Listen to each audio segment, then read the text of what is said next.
So what is different about these siblings? They could be any gender or any culture. But for the siblings in this family, all but one feel invisible. This could represent a family with a child with intellectual disability.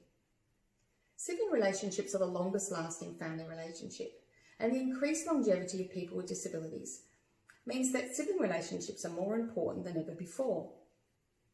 Family, individual, and disability characteristics all can impact on the sibling relationship. There's an increased amount of disability research, but my study focused on adults who had a sibling with intellectual disability and how their experiences impacted on their relationships and decision-making across the lifespan. I focused my study in Perth, Western Australia, a previously under-researched population, and I conducted a survey and interviews with a total of 79 people.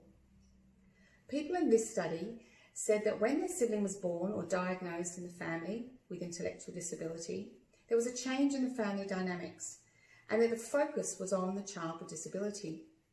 Many of them said that they didn't understand their sibling's disability while they were growing up. 48% said that they didn't understand, and they often learned by overhearing the adults. Siblings in this study also reported a sense of missing out while they were growing up, that they felt they performed duties well beyond those expected of children their age, particularly caregiving duties. In adulthood, they often felt disconnected from their sibling, particularly when services were in place, as policy-informed services don't often recognise the importance of the sibling relationship.